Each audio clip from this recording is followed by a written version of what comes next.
Welcome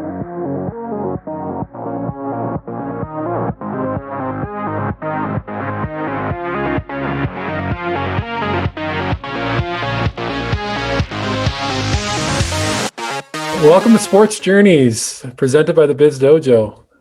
This week, we've got Tre McCou.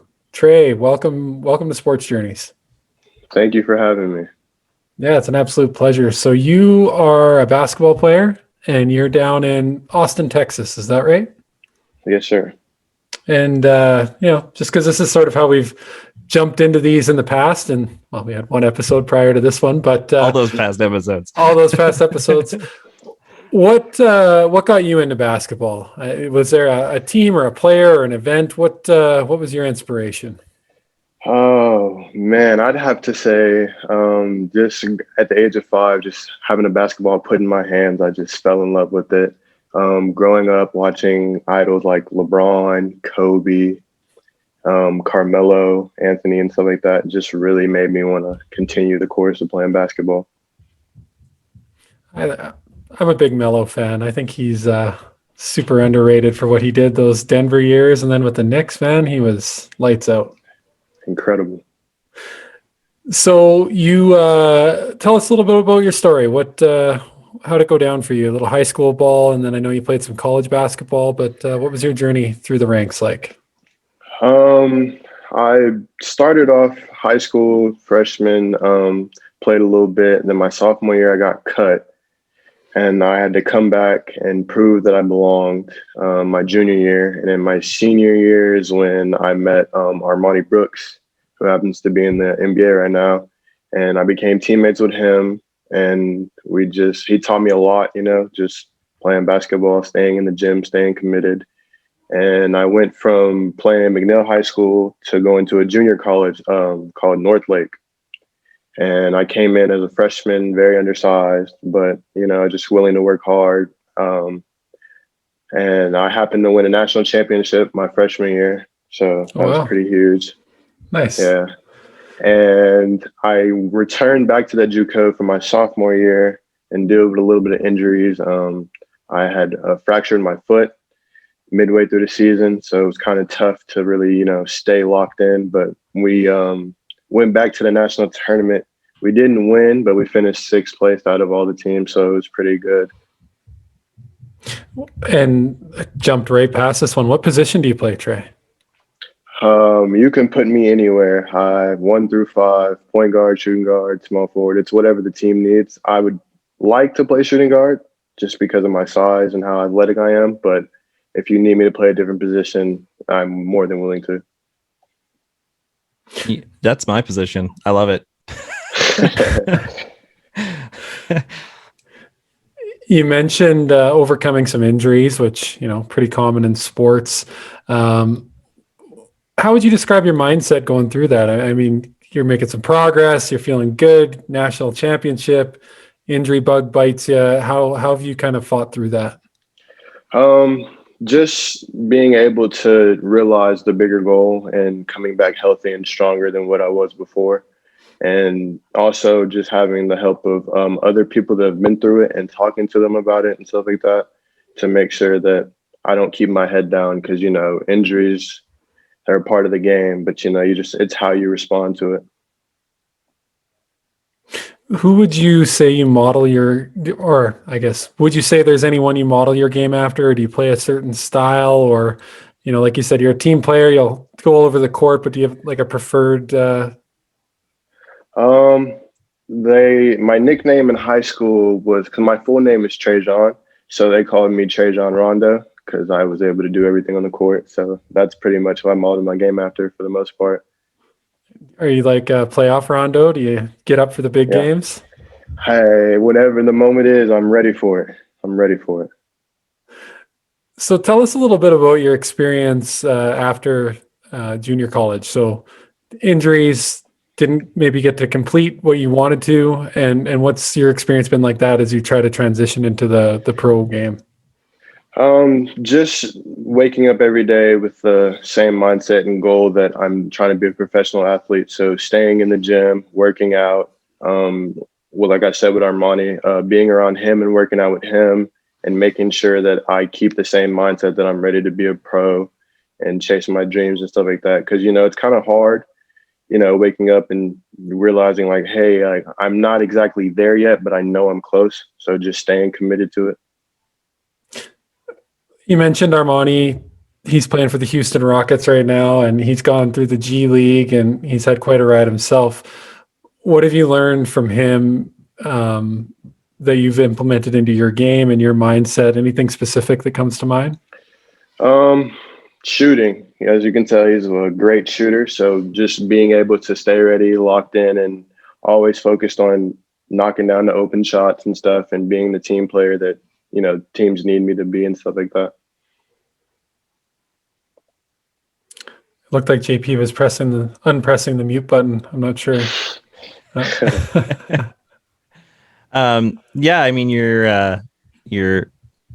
having Armani's got to be great. Having someone that you've kind of grown up with has given you some tips and tricks along the way and helped you build your game. When we were chatting before, you talked about kind of the importance of kids in the game and helping them along the way. So what sorts of things have you been doing to pass along some of that knowledge to others as well?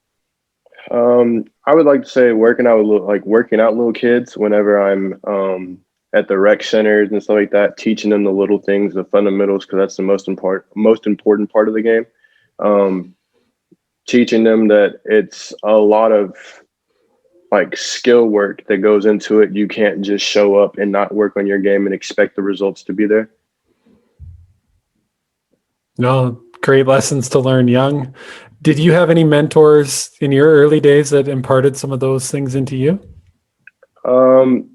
Yeah, I had a couple of close friends that I watched growing up and stuff. And in high school, like watching the older people that were ahead of me and watching them go to college and come back and talking to us about how important it is to stay healthy and eat right, sleep right, and just make sure that you're mentally locked in for every game and even practice, because you practice as hard as you play. One of the keys I've found to success in life, and I think it's extra important probably in any athletics, is having a good routine. So, you touched on it there, taking care of yourself. What does your routine look like in the run of a day as you're sort of preparing for hopefully playing pro basketball? I like to wake up early. I want to say like around 5, go on a run, then go home, do a little home workout, some body weights and stuff like that. Then I like to go back to the gym around noon and put up shots. And then when I come home, I like to rest, take a little nap, like an hour, eat in between there, then go back to the gym at night and work on, ball handling, defense, rebounding, everything that I can. And watching basketball as well, like being able to see my friend Armani in the league and just watching him play and how they play and how they implement certain stuff into the game. So you're all in. That's what it sounds like to me. Locked in, have to be. What about for your mental game? What do you do to stay sharp on that side of things? Meditate. I like to be around nature. I like to be able to walk and just process everything that's going on, because when you're chasing dreams, it seems like it's far away, but most of the time it's really close. So just being able to realize how close I am and just going after it every day and waking up with the same goal is very important. So you said the same goal. What is that goal, or what's a couple of goals that you have on the horizon here?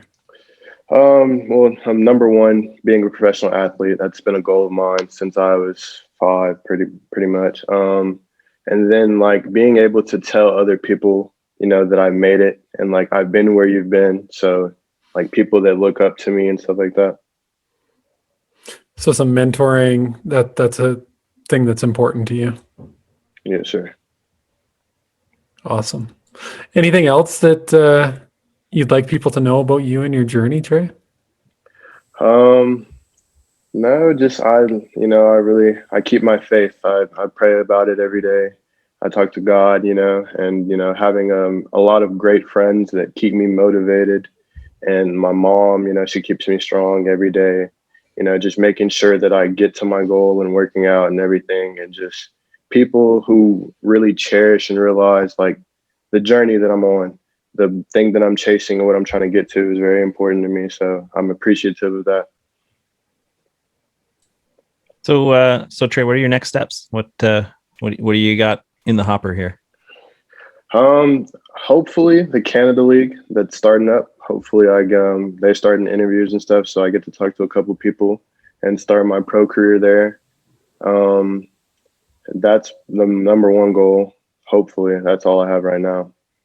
Oh, we'd love to have you up in Canada. We the North. Yeah, it'd be great. Any quick playoff predictions with how the NBA is shaking out? I know Armani's probably going to be on the outside looking in with the way things are right now, but how do you think it's going to shake out? I'm a huge LeBron fan. You can never root against him. So, I would say that I'd see the Lakers in the finals. The East, the Nets look really good. So I'm pretty sure I'm going with the Nets being in the finals, but it's kind of hard to say because a lot of teams out there can compete, like the Boston Celtics, the Miami Heat are really good. So I got the Lakers coming out the West. Easy.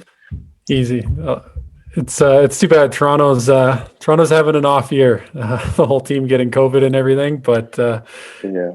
What do you I guess maybe one last question. What do you think of the 7 to 10 play-in games? You for that, or what do you think? It's a different rule, something I'm not used to. So I don't exactly agree with it, but if it helps, and it helps, I think that it should just go back to the way it was and just no play-in games or anything, like top 8 make it, and that's it. I kind of like it. I don't know. Last year watching who did Memphis play? I can't remember, but those were good games. John Morant was going off. Like that was a lot of fun. Yeah, it's exciting though because it means more basketball. So for a basketball player like me, I get to watch and observe. But I don't know. I think I'm ready for the playoffs to get started. The intensity there is just amazing. Totally. It's crazy how you watch them all season and you think, man, these guys are great, and then you hit the playoffs and you're like, wow, they had another gear. Where did that come from? It's insane. And it's insane how they can just take it up a notch because you're like, oh, they're already at a 9. And you're like, whoa, now it's 10. And it's just like every possession matters in playoff basketball. Awesome. Well, Tre, we really appreciate you dropping by, and we're going to be keeping tabs with you and, hopefully go along with you on this journey, and, look forward to seeing where you end up for this next basketball season. Yeah, maybe we'll see you in Canada. Thank you so much. Hey, I hope so. Thank you so much. And thank you for having me. Yeah, you bet. Thanks, Tre.